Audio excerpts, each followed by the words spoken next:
చాలాసార్లు ఈ సిలువ అనుభవం గుండా వెళ్తున్నప్పుడు ఆ సిలువ అనే యంత్రంని దేవుడు మనల్ని చెక్కుతున్నప్పుడు ఎందుకు చెక్కుతాడంటే ఆయన రూపంలోకి ఏం కావాలట? మార్చబడాలి. అర్థం కావడం కొరకు చిన్న సంఘటన చెప్పేసి కథ లాంటివి చెప్పి ముందుకెళ్ళడానికి ఇష్టపడుతున్నాను. ఒక ప్రాంతంలో రాజు ఉన్నాడట. ఆ రాజు చాలా ఆశపడ్డాడు. ఏంటంటే నేను ఎలా ఉన్నానో ఒక శిల్పాన్ని నాలాగనే చేయాలి అన్నాడు. అనేసరికి అద్భుతమైన శిల్పకారుని పిలిచి నేను ఎలా ఉన్నానో అలాగే కనిపించాలి శిల్పం అని.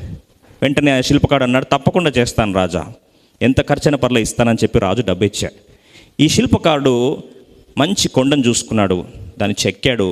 ఆ కొండను తీసుకొని వాహనంలో ట్రాన్స్పోర్ట్ చేస్తూ ఇంకో కొండ మీదకి ఏ ప్రాంతంలో అయితే విగ్రహావిష్కరణ చేయాలో ఆ ప్రాంతాన్ని మోసుకొని వెళ్ళాలని చెప్పి పనులను పెట్టి తీసుకెళ్తున్నాడు. ఈ తీసుకెళ్తున్న ప్రాసెస్లో బాగా అర్థం చేసుకోండి, ఆ లారీ నుంచి షిఫ్ట్ చేస్తున్నప్పుడు ఆ రాయి కింద పడింది, 2 ముక్కలు అయిపోయింది. 2 ముక్కలు అయ్యేసరికి ఈ శిల్పకారుడు అన్నాడు పనులతో, 2 తీసుకురండి పైకి, ఏది ఉపయోగపడుతుందో తెలియదు అని చెప్పి 2 తీసుకెళ్ళాడు పైకి. 2 పైకి తీసుకెళ్ళిన తర్వాత ఒక రాయి తీసుకున్నాడు, ఒక ముక్కను తీసుకున్నాడు, విరిగిపోయిన ఒక ముక్కను తీసుకున్నాడు, ఉలి తీసుకున్నాడు, సుత్తి తీసుకున్నాడు. రూపంలోకి మార్చాలంటే ఏం చేయాలండి? రాయిని చెక్కాలి. ఆ ఉలి పైన పెట్టి ఫస్ట్ ఒక స్ట్రోక్ ఇచ్చేసరికి వెంటనే రాయి అరుస్తుందంట. కథ అర్థం చేసుకోవడానికి కొరకు వెంటనే రాయి అరుస్తుందంట, హౌ డేర్ యూ, నీకెంత ధైర్యం నన్ను చెక్కడానికి అని. ఆ ఉలి వేసి సుత్తేసి కొడుతుంటే నొప్పి వచ్చేసరికి ఈ రాయి అరవడం స్టార్ట్ చేసింది. ఇష్టం వచ్చి అరుస్తుంది, నీకెంత ధైర్యం, నువ్వేందా నన్ను చెక్కుతున్నావు, what right have you got, నాకు సుఖం కావాలని కోరుచున్నాను, నాకు ఈ కష్టాలు అక్కర్లేదు అని చెప్పి వెంటనే అడ్డం తిరిగేసరికి ఈయన అనుకున్నాడు సహకరించట్లేదని చెప్పి ఆ ఉలిని తీసి కింద పడేశాడు, ఈ రాయిని వదిలేశాడు. అనుకుంటున్నాడు రాజేం ఆశపడ్డాడు, ఈ రాయిని చెక్దామంటే ఏమో ఒప్పుకోవట్లేదు, అనుమతించట్లేదు. వెంటనే అడ్డం తిరిగింది. సరే దాని పక్కన ఇంకొక రాయి ఉంది కదా అని చెప్పి ఆ రాయిని తీసుకున్నాడు. ఇప్పుడు కూడా ధైర్యం సరిపోవట్లేదు, ఎందుకు ఈ రాయి ఏం చేస్తుందని చెప్పి ఉలి తీసుకున్నాడు. ఉద్దేశం ఏంటంటే ఈ శిల్పకారుడు ఆ రాజులాగా చెక్కాలని ఆశపడతా ఉన్నాడు. ఉలి తీసుకొని 2వ రాయి మీద కొట్టడం ఆరంభించాడు. ఏం శబ్దం రావట్లేదు, భరిస్తూ ఉంది, నొప్పిని తట్టుకుంటుంది, బాధను తట్టుకుంటుంది. వెంటనే పక్కనున్న రాయి, మొదటి రాయి అంటుందంట 2వ రాయితోని, అర్థం చేసుకో, నువ్వు కూడా నాలాగా అరిచేసేయి, అరిచేస్తే ఏం చేస్తాడు? వదిలేస్తాడు, సుఖంగా నాలాగా ఉండొచ్చు. ఈ పక్క నుంచి రాయి అనిందంట, నువ్వు సుఖమే చూసుకుంటున్నావు కానీ శిల్పకారుడు, ఇంత అద్భుతమైన శిల్పకారుడు, ఆయన చేతిలో పడడమే మనకు భాగ్యము.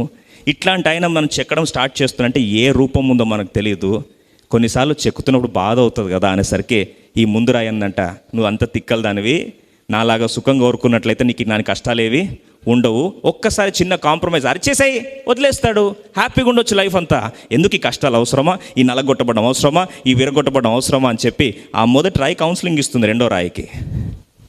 ఇప్పుడు ఈ రాయి అనిందంట, శిల్పకారుని చేతిలో ఉన్నాను, తనకి ఏది కావాలంటే అది చెక్కుతాడు, నాకే ప్రశ్నలు లేవు, నీ సావు నువ్వు సావు పోనిందంట ఫస్ట్ రాయి. అనేసరికి చెక్కడం స్టార్ట్ చేశాడు.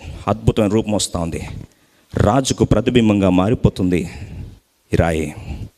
చెక్కడం అంతా అయిపోయి చివరికి ఆ ఫైనర్ ట్యూన్ టచెస్ అని ఇస్తూ ఉన్నాడు. అద్భుతంగా చెక్కబడింది. దాన్ని తీసుకొచ్చి ఆవిష్కరించారు.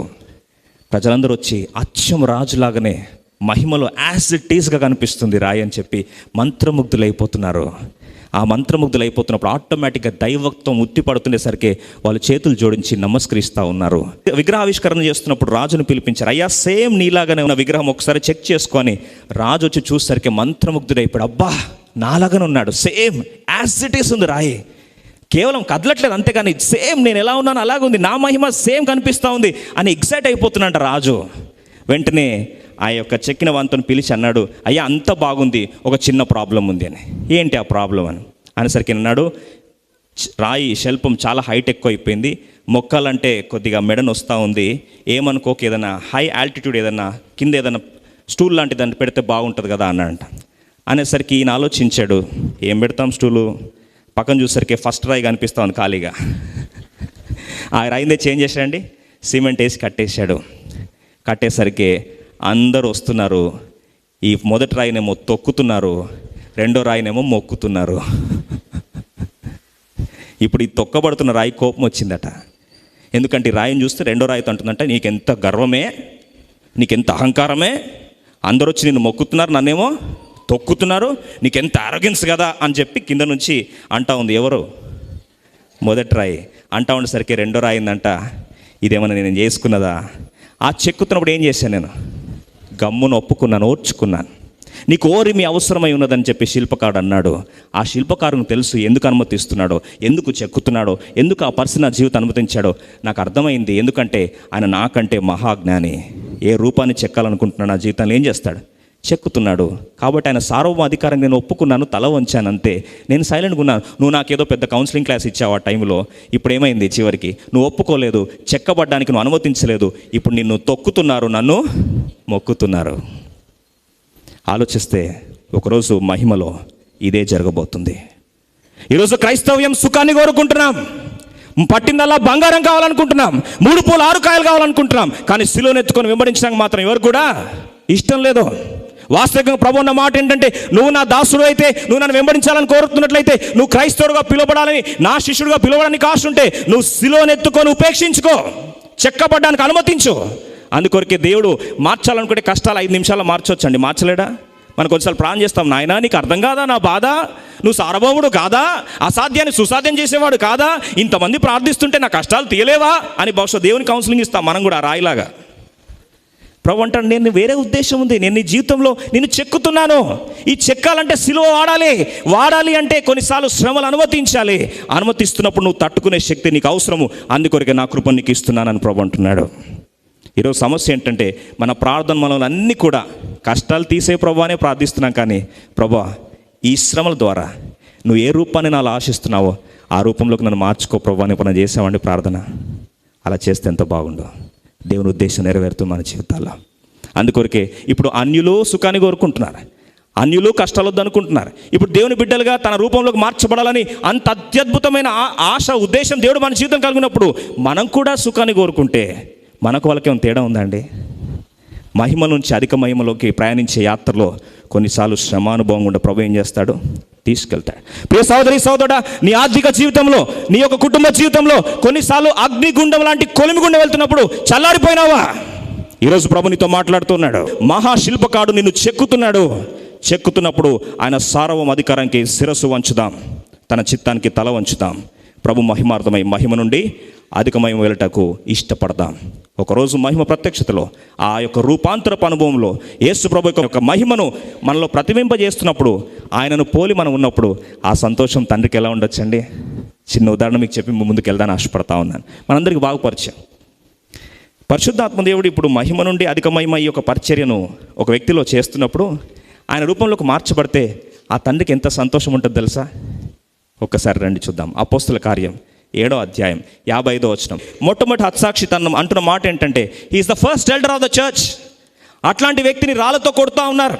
ఆ రాళ్ళతో కొడుతున్న సందర్భంలో ఈ యొక్క స్టెఫెన్ నోట్ నుంచి వస్తున్న మాట ఏంటంటే, పరిశుద్ధాత్మ ద్వారా నింపబడిన వాడయ్యాడట. అంటే పరిశుద్ధాత్మ పరిచర్య ఫుల్ స్వింగ్లో జరుగుతుంది. ఆ జరుగుతున్నప్పుడు తను ఎవరిని చూస్తున్నాడు తెలుసా అండి? క్రీస్తు దేవుని ఏం చేస్తున్నాడు? చూస్తూ ఉన్నాడు. బాగా అర్థం చేసుకోండి. ఆయనను చూస్తున్నప్పుడు ఆయన రూపంలోకి ఎలా మార్చబడ్డాడో ఒక చిన్న ఉదాహరణ మనం చూసి ముందుకెళ్ళడానికి ప్రయత్నిస్తాం. ఇప్పుడు యేసు ప్రభువుని చూస్తూ ఉన్నాడు పరిశుద్ధాత్మదేవుడు, క్రీస్తు యొక్క మహిమను చూపిస్తూ ఉన్నాడు. ఆ చూపిస్తూ ఉన్నప్పుడు ఈయన మీద రాళ్ల వర్షం కుమ్మరించబడతా ఉంది. ఆలోచించండి, రాళ్ల వర్షం పడతా ఉంటే అది అంత ఈజీనా అండి? రాళ్ళు పడుతున్నాయి ఒక్కొక్కటి పైన, తల మీద, శరీరం అంతా ఛిద్రమైపోతుంది. ఆ ఛిద్రమైతే మనమైతే ఏడుస్తాం, అరుస్తాం, కంగారు పడతాం, ఇష్టం వచ్చినట్టు దేవుని దూషించేస్తాం. కానీ ఈ యొక్క స్టెఫెన్ అంటున్న మాట ఏం తెలుసా అండి? యేసు వైపు చూస్తూ ఉన్నాడంట ఆ టైంలో. ఆ చూస్తున్నప్పుడు ఇప్పుడు రాళ్ళు పడుతుంటే ఆయన నోటి నుంచి వస్తున్న జవాబు, అపోస్తల కార్యం 7వ అధ్యాయం 59-60 వచనాలు కలిసి చదువుకుందాం. ప్రభువును గూర్చి మొరపెట్టొచ్చు, యేసు ప్రభువా నా ఆత్మను చేర్చుకొనుమని స్టెఫెను పలుకుచుండగా వారు అతనిని రాళ్లతో కొట్టిరు. అతడు మోకాలుని, ప్రభువా వారి మీద పాపం మోపకమని గొప్ప శబ్దముతో పలికిన. ఈ మాట పలికి నిద్రించింది. చాలండి, 2 మాటలు పలికాడు. యేసు ప్రభువు కల్వరిశిలలో 7 మాటలు మాట్లాడు. మనందరికీ బాగా పరిచయం. ఆ 7 మాటల్లో ఫస్ట్ మాట ఏంది? లాస్ట్ మాట ఏంది? తండ్రి వీరేం చేయుచున్నారో వీరెరగరు కనుక వీరిని, అది ఫస్ట్ మాట. లాస్ట్ మాట ఏంటి? తండ్రి నా ఆత్మను నీ చేతికి అప్పగించు. ఇప్పుడు ఆలోచించండి, టైం చాలా తక్కువ ఉంది, రాళ్ల వర్షం కుమ్మరించబడుతోంది, కొర ప్రాణంతో ఉన్నాడు. ఆ చచ్చిపోక ముందు స్టెఫెన్ యేసు ప్రభువు కల్వరిశిలలో యేసు వైపు చూస్తున్నప్పుడు యేసు ప్రభువు కల్వరిశిలలో మాట్లాడిన 7 మాటల్లో ఫస్ట్ మాట, లాస్ట్ మాట సేమ్ టు సేమ్. యేసు ప్రభు ఎలా ప్రతిస్పందిస్తే స్టెఫెన్ కూడా అలాగే ప్రతిస్పందించి, ఒక్క మాటలు చెప్పాలంటే యేసు ప్రభు రూపము సమరూపంలోకి మార్చబడ్డాడు. ఇప్పుడు ఇట్లా మార్చబడిన వ్యక్తి పరలోక రాజ్యానికి వస్తే ఎలా స్వాగతం ఉండొచ్చండి? ఒక్కసారి ఆలోచిద్దాం రండి. అపోస్తలకార్యం 7:50. ఎంత అద్భుతమైన మాట చూడండి. యేసుప్రభు నిలబడ్డాడు. స్టెఫెను రాక కొరకు యేసుప్రభు ఏమైపోయాడండి? లేచి నిలబడ్డాడు. యాక్చువల్గా యేసుప్రభు పొజిషన్ ఏంటి? లూకా సువార్త 22వ అధ్యాయం 69వ వచనం. యేసుప్రభు ఆరోహణం వెళ్ళిన తర్వాత తండ్రి కుడి పార్శ్వమున యేసుప్రభు యొక్క పొజిషన్ ఏంటంటే ఆసీనుడై ఉంటుంటే, మన భాషలో చెప్పాలంటే కూర్చుని ఉండుట. అర్థం చేసుకోండి. అత్యద్భుతంగా అన్ని నామాల కంటే పైన హెచ్చించబడింది. యేసుప్రభు సింహాసనము అత్యున్నతంగా హెచ్చించబడింది. అత్యున్నతంగా హెచ్చించబడిన యేసుప్రభు సింహాసనంలో ఆసీనుడై కూర్చొని ఉన్న యేసుక్రీస్తు వారు ఇప్పుడు స్టెఫెన్ ఎలా అయితే యేసుప్రభు రూపంలోకి మార్చబడ్డాడో, అంటే మన భాషలో చెప్పాలంటే యేసుప్రభు ఎలా ఉన్నాడో స్టెఫెన్ కూడా అలాగే కనిపిస్తున్నాడు. ఇట్లాంటి వ్యక్తి పరలోకానికి వస్తున్నాడంటే ఘన స్వాగతం ఎలా ఉందంటే ఒక్కసారి ఆలోచించండి. అర్థం చేసుకోవడానికి కొరకు దాన్ని వర్ణించడానికి ప్రయత్నిస్తాను. చుట్టంతా దేవదూతలు ఆరాధిస్తున్నారు యేసుప్రభు వారిని. అంతవరకు యేసుప్రభు కుర్చీలో కూర్చొని ఉన్నాడు, ఆసీనుడై ఉన్నాడు. అందరూ ఆరాధిస్తున్నారు. ఈ ఆరాధనలన్నీ పొందుతున్న యేసుప్రభు వారు సడన్గా ఒక్కసారి లేచి నిలబడ్డాడు. వీళ్ళందరూ ఆగిపోయారు. ఇదేంటి యేసుప్రభు నిలబడ్డాడు? ఏమైపోయింది? ఆసీనుడైన దేవుడు ఎందుకు నిలబడుతున్నాడని చూసేసరికి కింద నుంచి ఎవరు వస్తున్నారండి? స్టెఫెన్ వస్తూ ఉన్నాడు. కరతాళ ధ్వనులతో మొత్తం పరలోకమంతా చప్పట్లు కొడతా ఉంటే కూర్చొని ఉన్న యేసుప్రభు వారు ఆయన రాక కొరకు ఏం చేశాండి? లేచి నిలబడ్డాడు. చూస్తున్నప్పుడు వాళ్ళు కన్ఫ్యూజ్ అయిపోయారేమో బహుశా వాళ్ళు. ఇదేంటి యేసుప్రభు లాగే ఉన్నాడు, యేసుప్రభు వచ్చేస్తున్నాడు, ఆయన మాట్లాడిన మాట మాట్లాడుతున్నాడు, ఇదేంటి అని చూసే లోపల యేసుప్రభు వారు నాలాగా మార్చబడిన ఈ శిల్పం నాలాగేమైంది? చెక్కబడింది.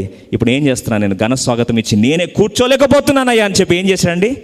లేచి నిలబడి ఘన స్వాగతం ఇచ్చాడు. ఎలా ఉండొచ్చండి? పరలోకం అంతా నిశ్శబ్దం అయిపోయిండొచ్చు. ఇదేంటండి ఇంత విఐపినా? ఈయన వస్తే యేసుప్రభు లేచి నిలబడ్డాడు. ఒక ఆలోచించండి. ప్రధానమంత్రి నరేంద్ర మోడీ గారే మన దగ్గరకు వచ్చారనుకుందాం. కొన్ని లక్షల మంది కూర్చొని ఉన్నారు. అందరూ మోడీ గారిని పొగుడుతూ ఉన్నారు. సడన్గా మనల్ని పిలిచారనుకుందాం. మనం స్టేజ్ మీద ఎక్కుతునేసరికి కూర్చున్న మోడీ గారు లేచి నిలబడ్డారు అనుకోండి, ఎలా ఉంటుంది పరిస్థితి? మొత్తం వార్తాపత్రిక హెడ్లైన్ ఇదే వస్తుంది. ఎవరు అంటే అండి అనామకుడు. ఆయన రాకతో నరేంద్ర మోడీ గారు లేచి నిలబడి, ప్రైమ్ మినిస్టర్ గారే లేచి నిలబడి నమస్కారం చేస్తూ ఉన్నారు. ఈయనేనండి ఇంతంత విఐపీ అండి. విఐపీనే నమస్కరించేంత పెద్ద స్థాయిలో ఉన్నాడంటే ఈయన ఇంకెంత విఐపీ ఉండాలి? మొత్తం వార్తాపత్రికలు కోడేగా వస్తాయి. ఆలోచించండి. 5 సంవత్సరాలు ప్రధానమంత్రి లేచి నిలబడితేనే, ఒక విఐపీ లేచి నిలబడితేనే అంత ఘన స్వాగతం అని మనం అభివర్ణిస్తే, ఇక్కడ రాజులకు రాజులు, ప్రభులకు ప్రభు యేసుక్రీస్తు వారు లేచి నిలబడ్డాడు. ఎవరి రాకకి? స్టెఫెన్ రాకకి. ఎంత గొప్ప ఆధిక్యత అండి.